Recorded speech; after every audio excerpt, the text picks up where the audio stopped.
a little bit late, I believe he told me. Yeah, so this is the SIG automation meeting on the 17th of May. Yeah, so basically, let me look into the agenda. So I think the first point is typically to see how we are doing with our R1. I don't know whether there's any specific topics that anyone listed on the agenda. We have one. Okay.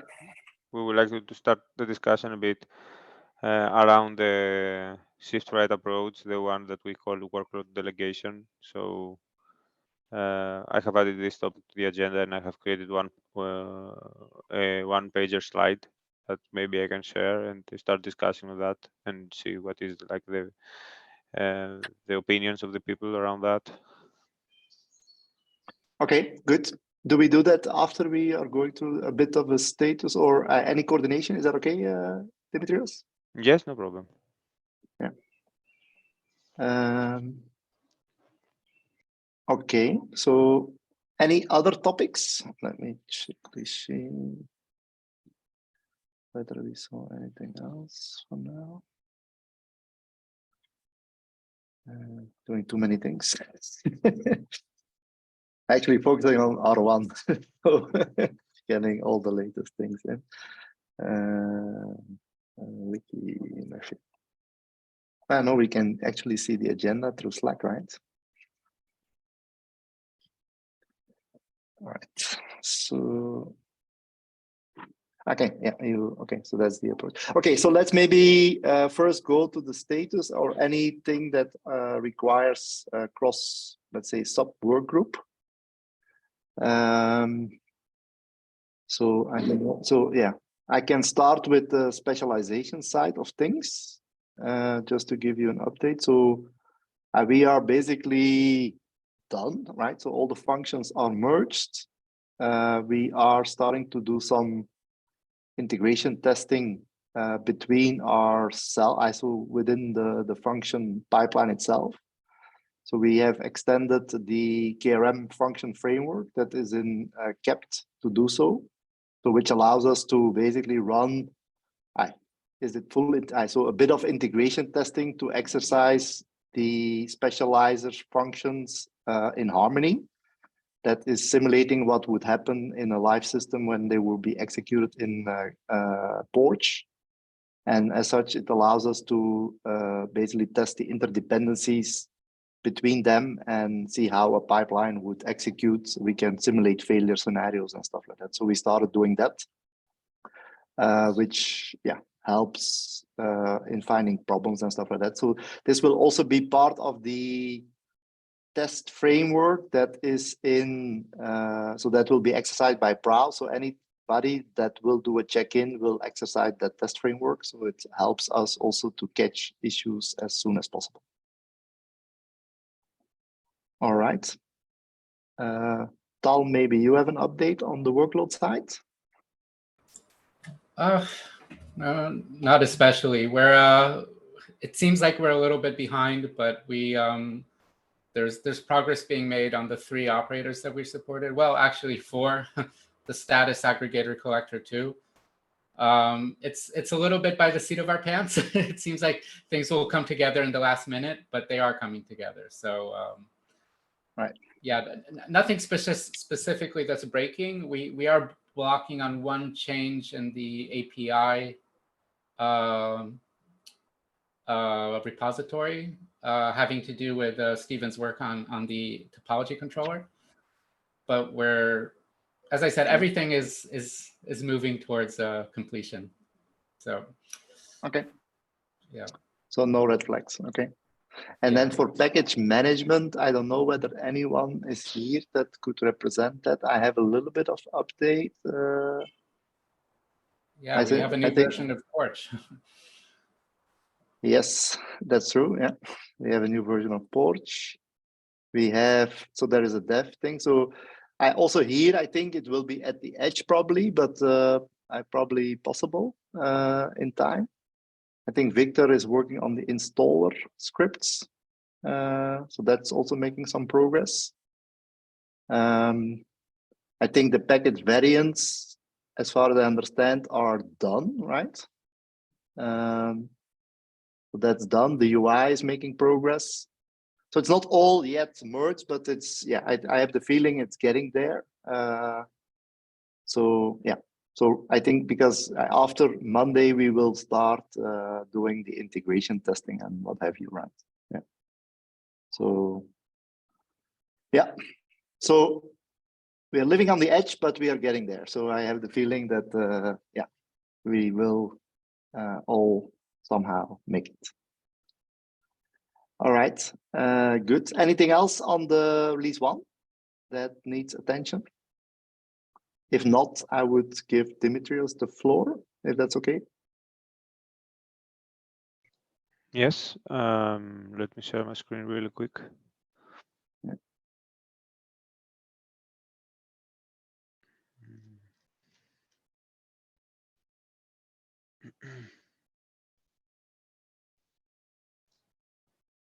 Not sure if you're able to see my screen. Yes, I can. Yeah. Yeah, so we had discussions in the past around the shift left versus shift right approach. Right now in the release 1, there was a decision from the community to go with shift left. And what exactly that means is that we, let's say, create or generate all the information that we need in the management cluster, and then we use the workload cluster as a shallow cluster, let's say, that doesn't need to actually figure out anything, and we just pass the information there, and the workload cluster just deploys everything, and that's it, really. Mm-hmm. And we think that there is some need, and also there are people that actually believe on that we need to delegate more functionality to the workload clusters in order for the workload clusters to have like a better view on the things, and they are also closer to the fabric and other stuff. And we believe that the information is better to be generated there and handled there when it comes to provisioning of the infrastructure, for instance, and provisioning of networking. Mm-hmm. So we have created an edge delegation, or maybe workload delegation, we can call it, slider that we more or less say here that the nephew today keeps all the information close to the management cluster with zero or no delegation to the workload / edge clusters. So following the R1 reference architecture, all the network infrastructure provisioning will be handled by the management cluster. This is what happens today.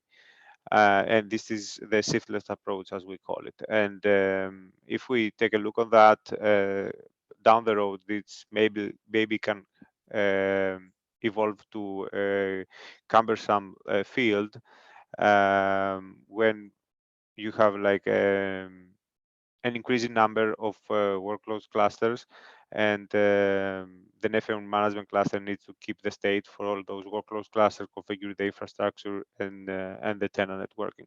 So this is the description of the situation that we have right now in our heads, and the rationale is to try to delegate the functionality to the workload clusters. And if we do that, that gives better flexibility in provisioning the infrastructure and networking part. So in that sense, the management cluster can have a more supervised / orchestration role where it will feed the intent to the workload clusters, and the workload cluster will configure the different components like infrastructure or networking components, and etc. And the pros on that is that the workload cluster has a better view of the physical topology, and this view will be sufficient in order to configure the fabric, for instance. It is easier to handle a scale in, a scale out scenario, for instance, when you add nodes to the cluster, or when you remove nodes from the cluster. The networking configuration part can actually, when it comes to fabric, for instance, can actually be involved better if that is orchestrated by the workload cluster, if that is taken care by the workload clusters, because it has a better view of the physical topology. It also improves efficiency and better utilization of resources, as the management cluster is no longer the bottleneck. So not every single call should actually go through the management cluster, but some parts can be orchestrated by the workload cluster directly. And yes, as I said, yeah, and you keep the state closer to the workload cluster. And one con that we have find out, but you can also provide more pros or cons if you have anything in your mind. One con is to could be challenging to following a standard procedure for provisioning things. So each person that actually creates a component down in the workload cluster that needs to actually orchestrate or automate something down in the workload cluster can actually have its own implementation and does not actually follow any specific reference of that. So if we follow that road, we need to define, let's say, a reference implementation on things that we need. So for things that people need to follow when it comes to specific provisioning down in the workload cluster, specific provisioning operations. Yeah, so this is what I have so far. This slide is just to open the discussion around this topic and how we move forward with that. So yeah, the floor is open for suggestions. Any questions or comments to Dimitrios? Yeah, I have one question. I mean, see, I think a lot of the decisions that you're taking in the Nepio is mostly related from an end-to-end service perspective, right? I mean, I think the more critical decision that we're taking is from an IPAM perspective. And when you actually are interconnecting multiple service network functions, right? I mean, either on the N3, N4, or the N6 and all, they kind of logically have to be done in some centralized manner. So I think if you want to, I think it'll be good to go into a little bit more details on what decisions are kind of more service related versus something that is more infra related. I think then you can actually make that distinction more clear. I don't think because some things are logically kind of probably make sense at the Nepio level, right? Mm-hmm. Yeah, so that I think, yeah. So I think if I may give my perspective a little bit, Dimitrios, right? So there is, so it's not because we are doing everything on the management cluster that it's a bottleneck, right? Because the only thing that we do is we give you provisioning information to act, right? So that's one thing. I do believe that there are certain parameters right now that needs to be acted upon on the workload cluster, right? Like for me, the interface IP, we can give you a subnet, but the actual IP allocation for the exact interface that is going to be used in the pod should be done local, right? So that's a second thing. What I think you're also referring to networking and stuff like that. Networking is a bit of a challenging beast in my view, in the sense that typically it's not a single cluster that is connected to a network. And so you get conflicting information, right? So as such, it's not, okay, let's do it on the network because we have a topology. In my view, that's not necessarily the right approach either, right? And it's not, so because you have to take into account that connectivity, that you have to deal with multiple clusters that need something. And as such, there is various approaches to this. A central approach is one thing to provision them.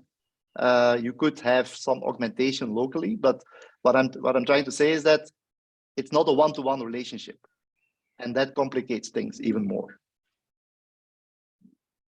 I don't get this one-to-one relationship. Can you? I didn't get that. Sorry. So if you have a fabric, if you have 10 clusters, you have 10 clusters to one fabric. So who is going to be the responsibility to act? Right. So these are type of considerations that you have to take into account. I mean, if you, I mean, one cluster can actually configure the part that of the fabric that actually it relates to it. It relates to it. For instance, if you have if the fabric allows to do that, because you have conflicting information, and so it's not, you are not the only one doing that, right? So that's typically not let's say accepted in the networking space, right? So you have to deal with all of these scenarios.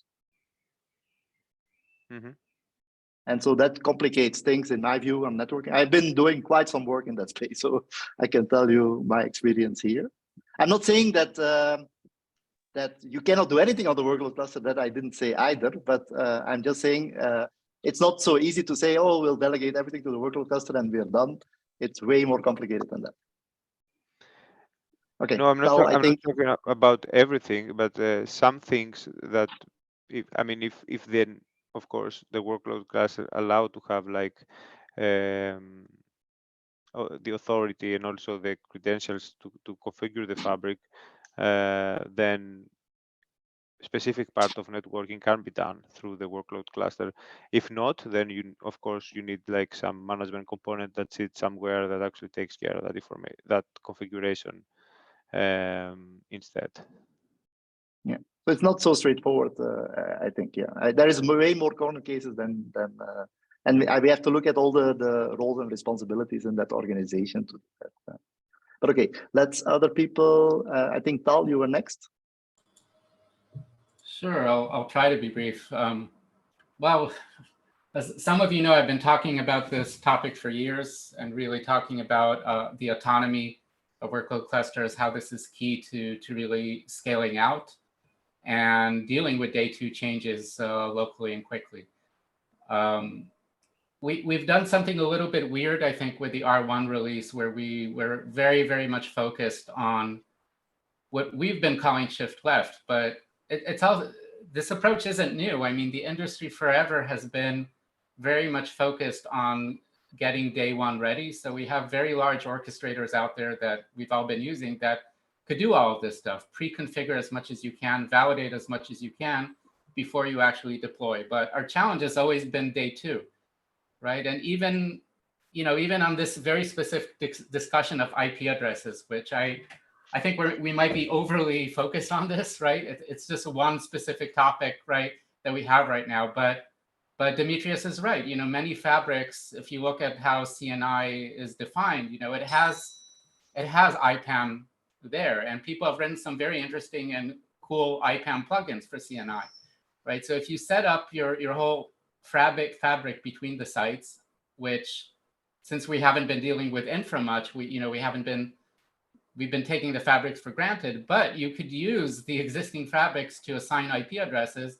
And then it also could happen dynamically, right? Because the day two changes, if you have components coming down or up, the problem with what we've been calling shift left is how do you deal with day two, right? If you're removing a component and do you want to return that IP address back to the pool, right? We don't have kind of runtime management the way we're doing now. But Wim, I do agree with you that in some cases, and possibly in this case, right, which is specific to free 5GC and the links, it does make sense to allocate them in advance because that's part of the topology, right? But my point is that our use case has been so very specific that we don't have that other part of the narrative of delegating work to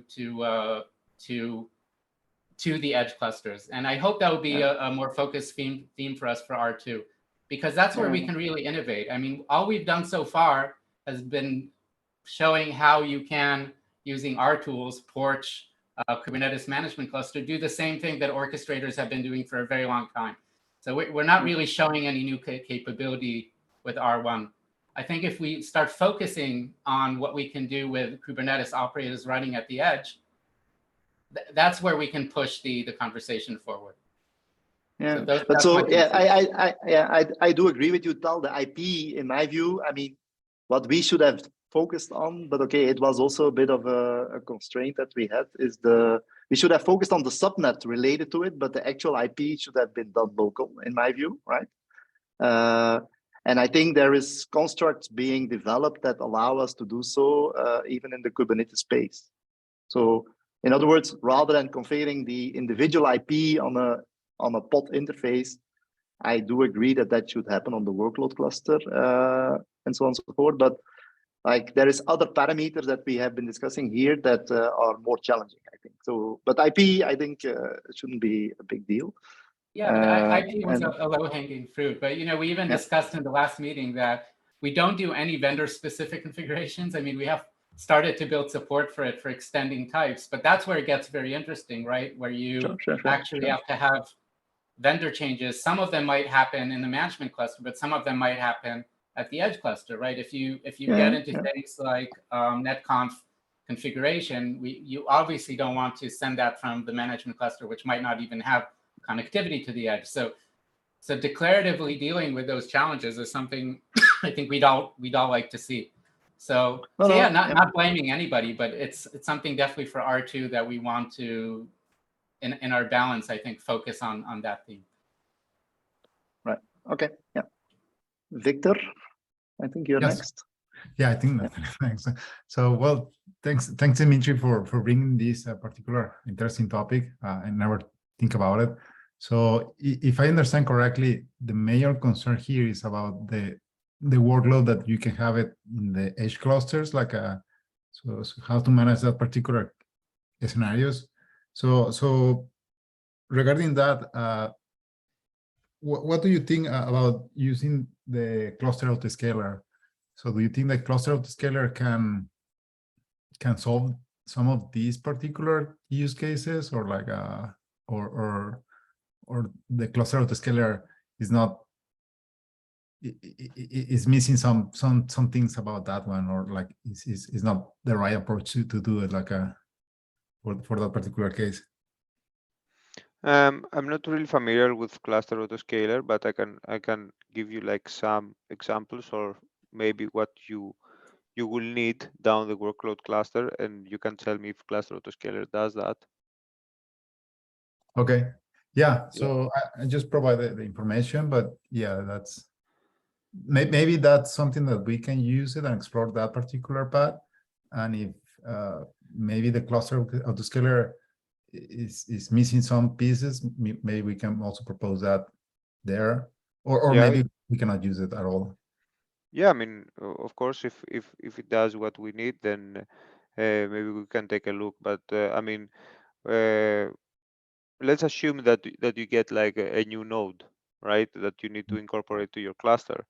That means that the workloads that will actually migrate to that node, or the new workloads that you have there, when it comes to the secondary networking part, which is the multus part, which is also the more interesting topic for telco use cases, you need to do certain things in those nodes in order to be able to spin up workloads and get the interfaces with the correctly configured networks on them.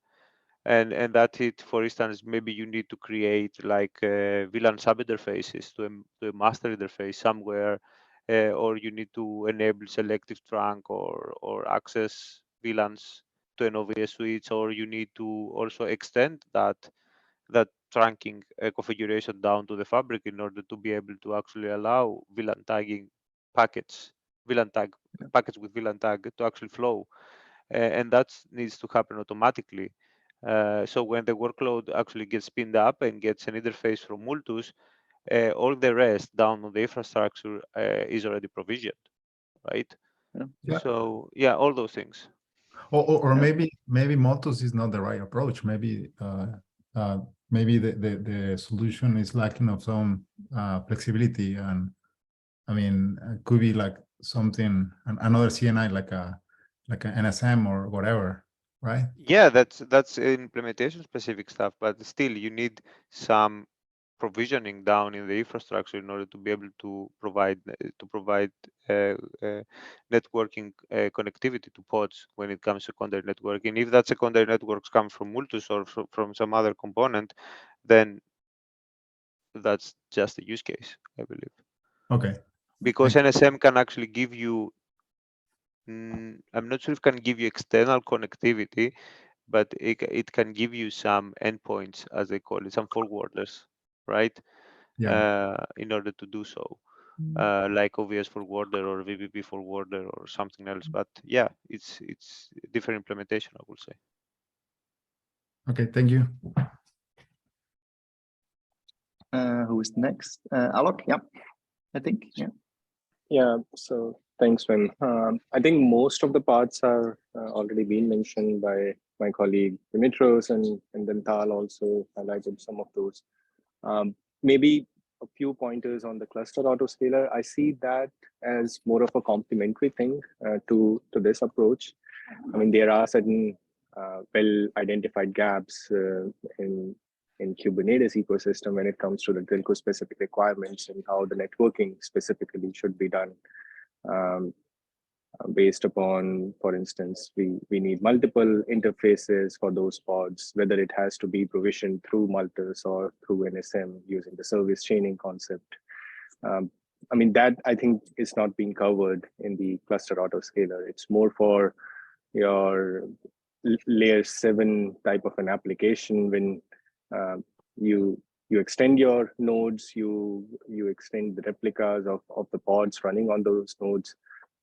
Then there are certain gaps, right, for the telco specific cases, which has not been addressed by the cluster autoscaler. But we can have certain Kubernetes operators running inside the workload clusters, right, that can provision those secondary networking, right, using Multus or through NSM as a realization concept.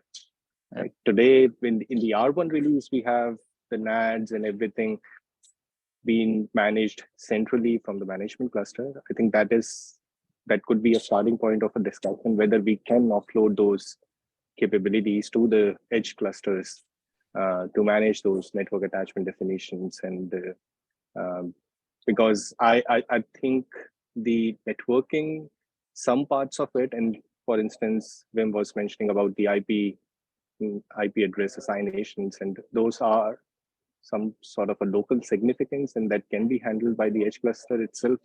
And then whether the fabric orchestration has to be done centrally versus through some delegation methods, I think both has its own pros and cons. But also with this approach, we are trying to address the scalability aspects. When we have multiple different edge sites, how do we maintain the state of individual edge sites centrally from the central management cluster? I mean, that will be a piece of a puzzle if we want to follow and continue with the R1 reference implementation. So, I mean, these are some of the points which we need to address down the line, I think, right? And so, I mean, then we should have more options on the table for discussion, and this is one of those. And then we have demoed external network operator, right, for which is handling the orchestration of the secondary external networks that are being realized through Multus. And then KNAP was another one which Tal had done, which does pretty much has a good overlap with what Eno does, except the fabric automation, the southbound of it. So, I mean, yeah, these are some of the things which we need to discuss, I think, in R2 and beyond. Yeah. By the way, Alok, a quick question, if I may. Did you look at multi-network? The new SIG, yeah, so the new cap that is ongoing to handle the multi-networking thing. Okay, I haven't been actively attending the calls, but I do follow the Slack discussions. So, yeah. Okay, because it's going to address some of the issues that we are having. I'm not saying all, but a number of them will be addressed through that. I've been actively participating in this SIG, in this cap right now. I think it will address a bunch of challenges that we have today. And I think we should. I think there's two options here. Either we reinvent the wheel, or we come up with a different. So my personal view is we should ally with these guys and leverage what they are doing, and then that will benefit us all. I think that's a bit my personal view on this space, because that will make multi-networking a first-class citizen in Kubernetes. And today it's not, right? And that would be a big bonus for everybody. Yeah, Because- I think that's definitely, I mean, I totally agree that once we have the secondary network, as we call it today, the secondary network, or if we call it multi-network, once it becomes the first class citizens, I think, yeah, that will definitely help and try to resolve some of the concerns that we as a telco enterprise has with the specific requirements on the Kubernetes platform. But I think that's more of a long-term focus thing, right? I mean, till then we need certain ways to address It's not these issues. I mean, they have So- already shown an implementation.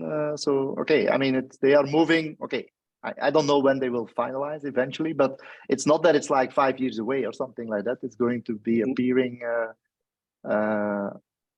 within a reasonable time frame, I have the feeling. Yeah. But okay, yeah, sorry. Let's more people chime in. Tal, I think you were next. Yeah, I see Robbie joined. Well, I'll be quick. That actually the auto scaling issue is, I actually hope that SIG #1 will give us that as a use case. I think that would be a very interesting way to do. I think they do want to do it. By the way, I read auto scaling not as automatic scaling, but as autonomous scaling, the auto. The reason I do that is, well, we're all on the topic of automation here, but the question is, where does the automation happen, right? So until now, and this is where I think Nefio and Kubernetes are generally disruptive, is that, you know, we already have automatic scaling, right? All our orchestrators do it. It's just very complicated. We have things like closed control loops because we do everything from the center, right? We do everything from whatever it is that generates the configurations. So we have data coming from the edge clusters back to the managers, right, that we have. And that's where we do the automation. But obviously, this does not scale. You know, the more we can move to autonomous edges, Kubernetes operators running there, the better. But of course, people have been doing this, but they've been doing it, everybody does it in their own way, right? What we're trying to do at Nefio is establish these best practices with an SDK that will really help a vendor create an operator that could support autonomous scaling.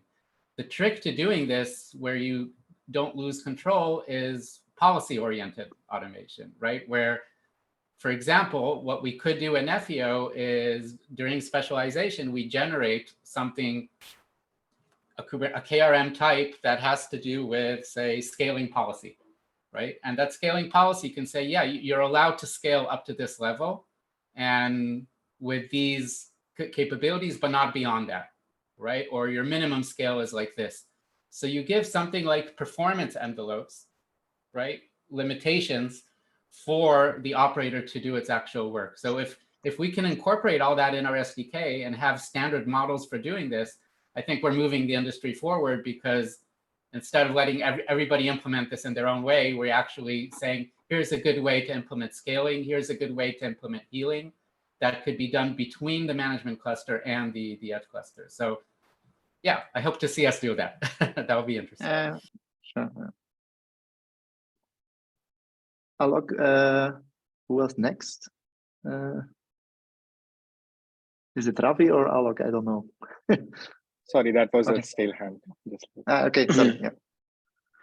Yeah, yeah, just a couple of points. I think a lot of these discussions also would probably it has to be driven by the stakeholders' input, which is the operators, right? Exactly.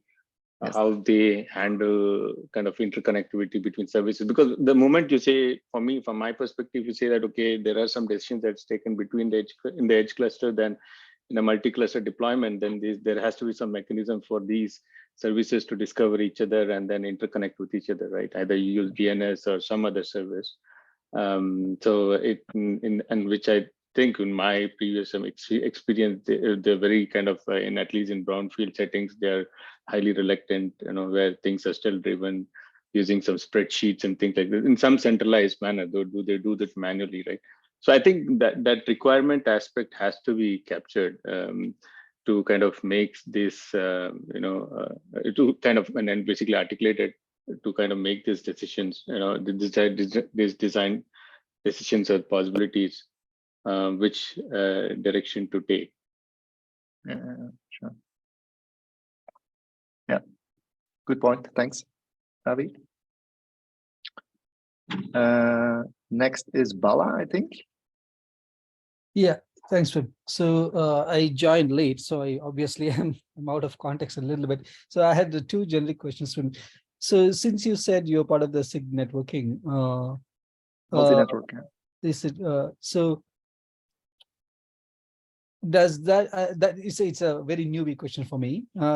Does that support only the secondary interface, or does it support multiple interfaces in general?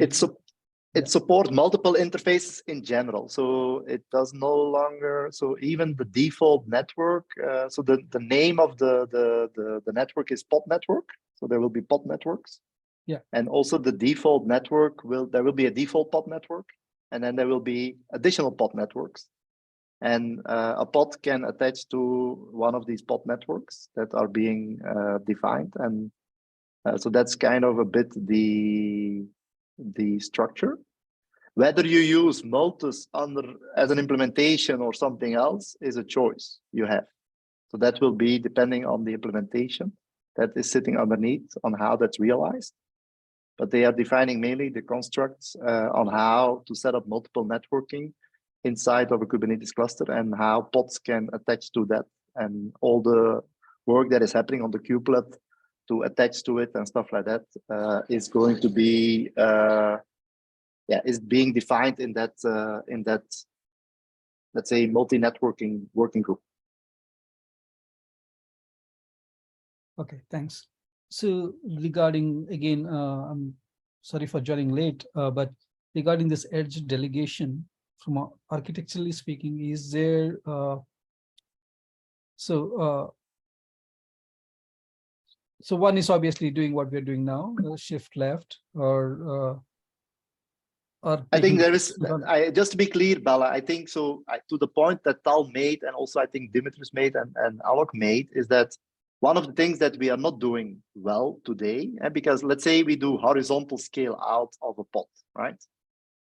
That means that we should have allocated every IP for every pod that could be realized ahead of time, right? Today, that is, in my personal view, it's not the right way either, right? So we should delegate that as an example. So that's the easy one to fix, in my view. As rather than allocating an individual IP for every interface, I think what could still happen is the subnet on which they attach should be allocated by the specializer, but then the IP on which they actually get can be done at the workload cluster. So this is one example, I think, of something today that is not handled very well, I think, if I'm honest. So that's, for example, an easy one to do, right? That would, so for example, in multi-networking it would be easy because they have an IPAM subnet you can configure. So we would then basically in specialization only define the subnet that network is attached, and the IP itself that the pod gets is done locally in the cluster. If you need more pods, they will all handle it locally, but they will get it from the subnet that was allocated from, let's say, a more central approach, right? So that would be, for me, a quick win, and we don't have to do a lot to solve that. And that would be something we could easily implement, and our framework is almost there to do so. There's a few minor tweaks to happen. Beyond that, I mean, yeah, so that's for me one of the things that where you could say, I think everybody or most of the people would agree to do something like that, and that mode allows us to scale in, scale out the pods, get IP locally and stuff like that. So the only thing that the central thing does is allocate the subnets for which those networks need to be assigned. And then once they are done, they get allocated and done, right? If, of course, the workload disappears or that network disappears, we can clean that up potentially centrally, but all the local activities that pod needs should be done locally on the workload cluster. I fully agree with that.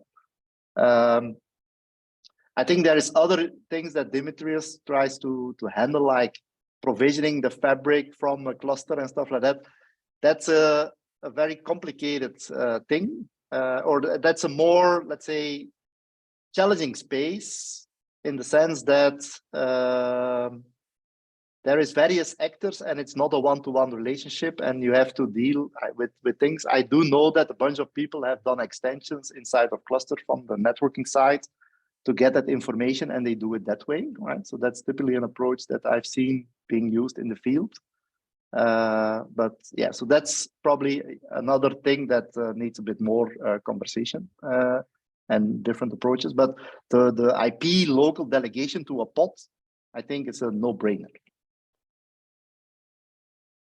All right. So essentially, you're talking about kind of a hybrid approach. Yeah. Yeah, because see, I mean, we are right now.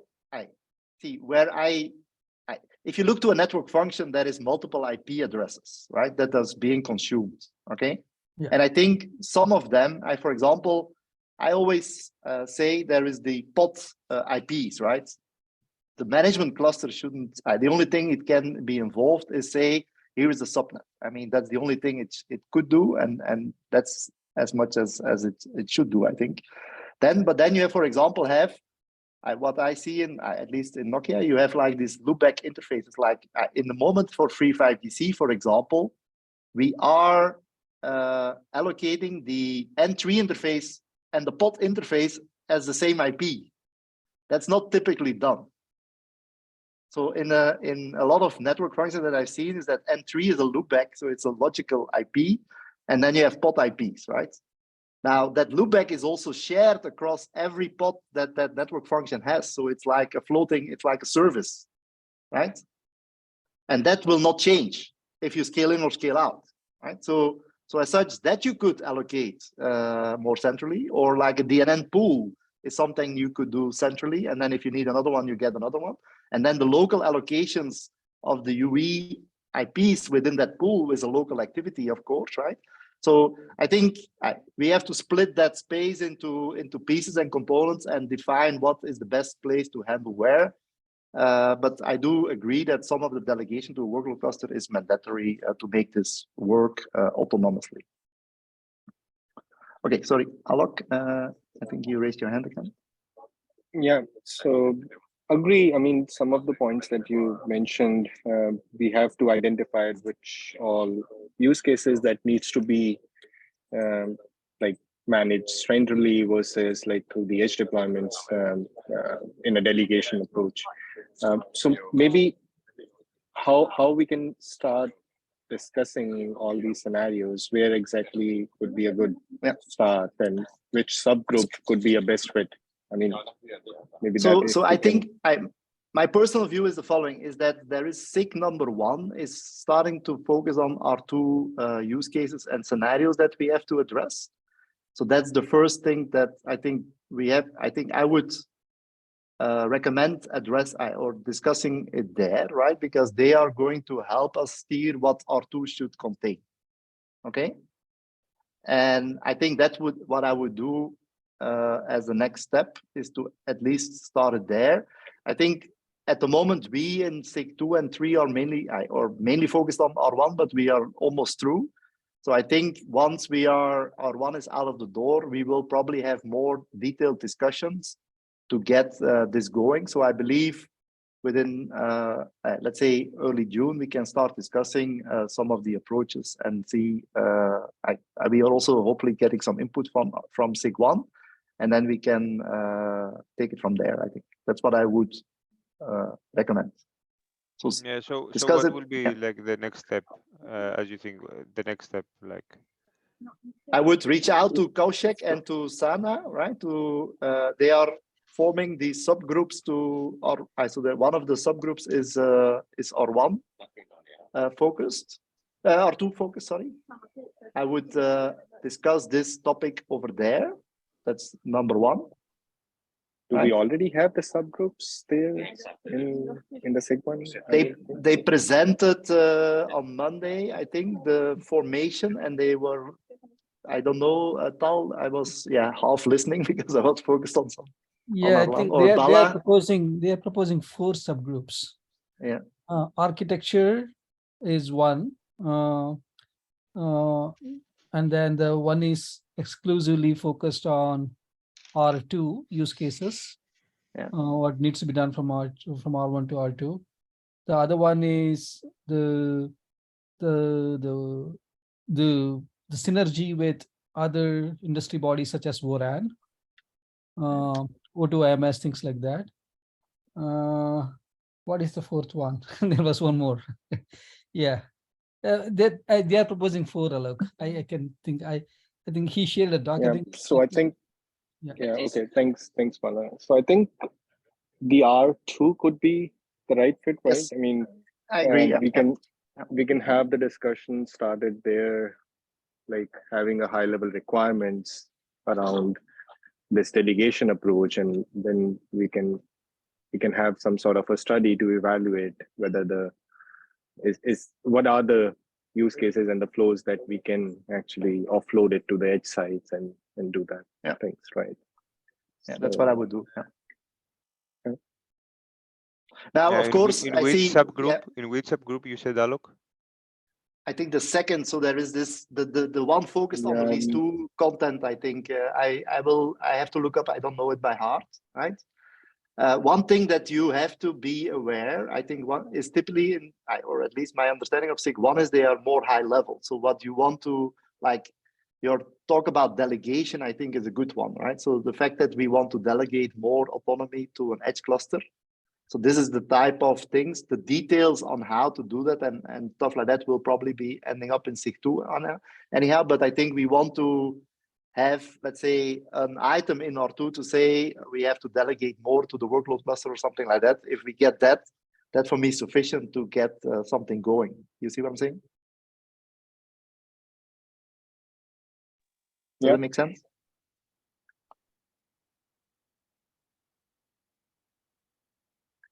Yeah. So Yes. So one, yeah, those are the. Yeah, I'm still not getting the fourth one. Yeah, I'm very positive on the 3. Yeah, the fourth is actually There is a UI document on the SIG, experience, right? SIG1 Yeah. Slack channel that you can refer to. I think it's got that. So it was posted by Kaushik. Yeah, If you're that's on what I'm Slack. referring to actually now. So I think it's the work group 3, which is RX, scope, and user story, right? Yeah. They are not basically they are not captured it in the nodes, right? They only one have the automation requirements. Was there no document? Let us look up the document and then we'll share it on the Slack. Yeah, let me post it on Slack actually. We got a mention. I think found the link. So let me. Yeah, it's I think it's in the. I found it. It's okay. It's architecture, use cases, RX scope, and user stories. So those are the 3 I said. Architecture is overall architecture. Use cases is ORAN, edge, etc. RX scope is specifically on R2. The other one is UX, the UI and user experience. Yes. So those are the 4. Yeah, so I think it should be the work group 3 or right the RX Yes. scope and user stories. Yes, That's yes. the one which should look into the next release and the user stories and the scoping part. Yeah. Yeah.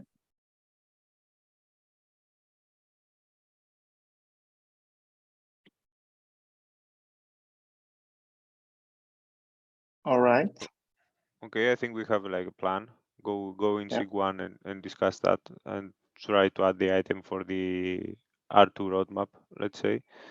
Yeah. Okay. Yeah. Right.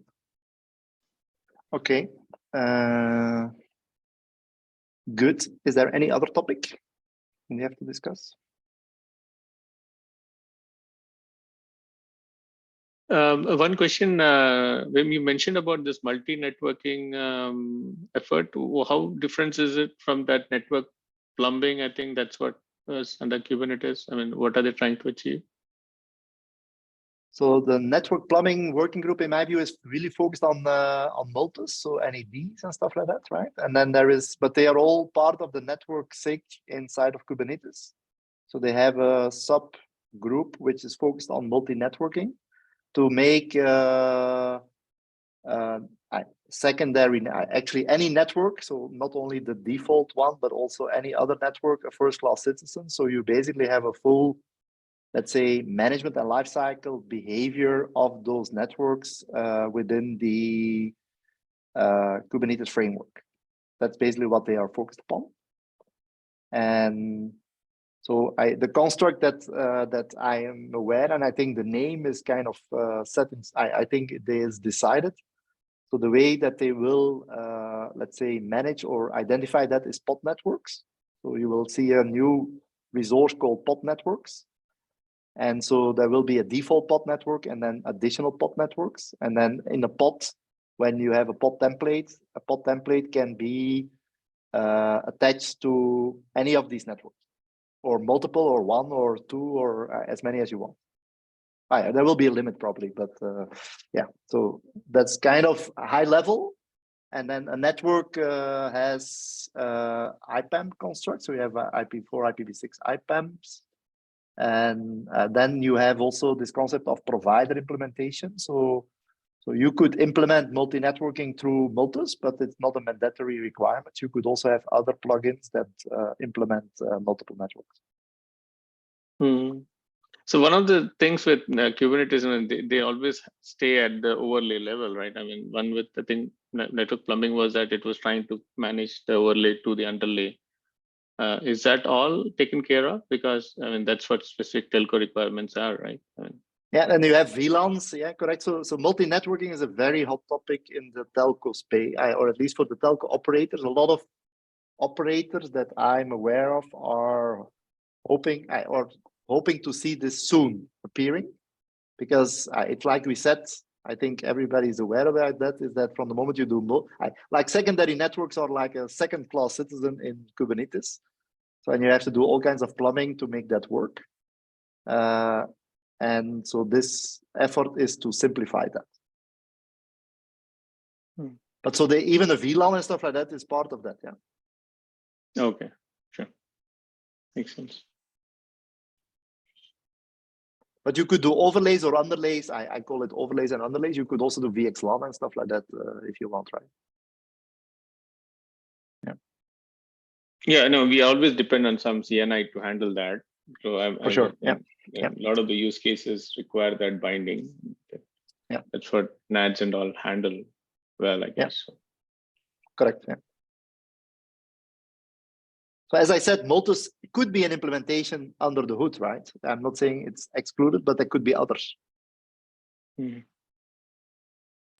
Right. This is actually what Network Service Mesh does too. That's an interesting project to look at, right? But it's like a separate effort from this KEP. Network Service Mesh also says you don't have to implement it with Multus. Multus is one potential implementation. They have others. I don't know what the status is of Network Service Mesh these days. I think it hasn't gotten a lot of interest, maybe mostly from Cisco. But yeah, I don't think it's going anywhere these days. Yeah, but it's part of that discussion. I think everybody recognizes that this is a big problem, a big missing piece of Kubernetes. And I've been saying for years, we need to make networks first-class citizens.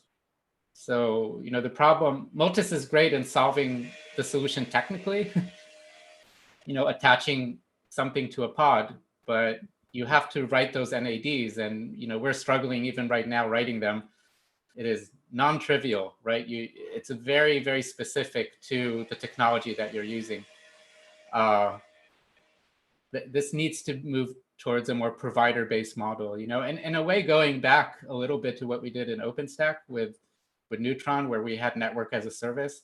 That had its own limitations, and that also evolved, right? At the very early days of OpenStack, it was all overlay networks, right? Because you can define any IP range you wanted, and it was implemented as overlay. That's obviously not good enough for accelerated data networks, data planes. So what we did there, we kind of hacked Neutron and allowed it to have plugins that kind of looked like overlay, but behind the scenes did things differently.